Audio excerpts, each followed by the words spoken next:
YouTube channel true stranger facts. दोस्तों, यदि आप पहली बार मेरे यूट्यूब चैनल में आए हैं तो आप लोगों से निवेदन है कि अधिक से अधिक इस चैनल को सब्सक्राइब करें और अपने दोस्तों को शेयर करें, क्योंकि मैं आप लोगों को paranormals, haunted, most dangerous, stranger places और रियर फैक्ट्स से रिलेटेड वीडियो आप लोगों तक पहुंचाता रहूँगा। तो बिना स्किप किए वीडियो को देखते रहें और शुरू करते हैं आज के इस मोस्ट वांटेड वीडियो को।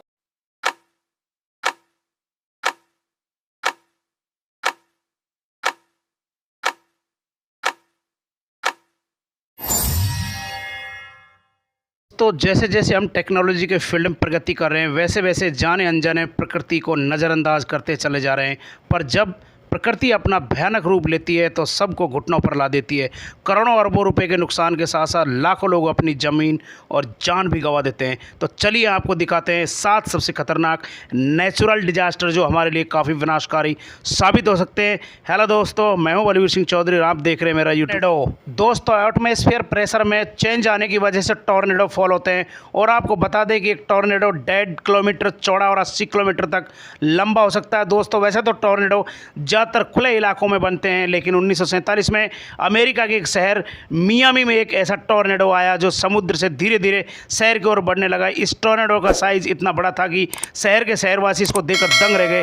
हालांकि टॉर्नेडो शहर में प्रवेश कम ही किया, पर आज इस टॉर्नेडो की रिकॉर्डिंग देखकर भी लोगों के रोंगटे खड़े हो जाते हैं। तो अब आप समझ गए होंगे कि ये कितनी तबाही मचा सकता है, कितना खतरनाक टॉर्नेडो होते हैं विभिन्न देशों के लिए। दोस्तों, आपको वोल्केनो का नाम सुनते ही दिमाग में यही आता है कि धधकता हुआ लावा, राख के काले बादल और बहती हुई आग।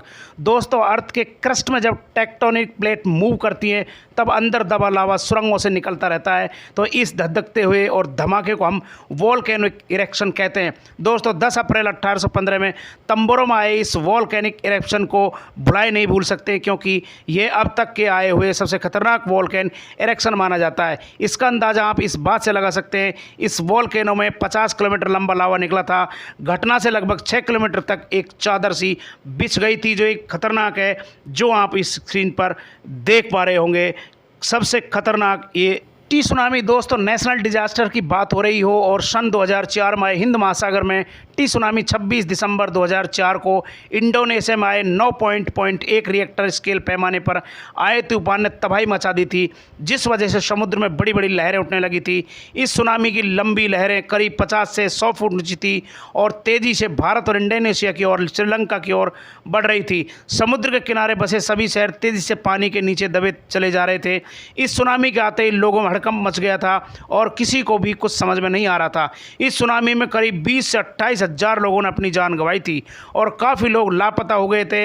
ये अर्ली इन द मॉर्निंग जो आया था, इसमें सबसे ज़्यादा तबाही स्लाइड। दोस्तों, लैंड स्लाइड्स को मड स्लाइड भी कहा जाता है। ज़रूरत से ज़्यादा पानी होने के कारण पानी ज़मीन की सतह पर जमना शुरू हो जाता है, जिसके कारण ज़मीन के नीचे कीचड़ बढ़ जाती है और ज़मीन का ऊपरी भाग ठोस होने के कारण ज़मीन नीचे से खिसकने लगती है। दोस्तों, एक ऐसा ही लैंड स्लाइड 30 सितंबर 2020 को नॉर्वे में देखा गया था, जहां समुद्र के किनारे से करीब 24 एकड़ का किनारा धीरे धीरे पानी के अंदर समाने लगा।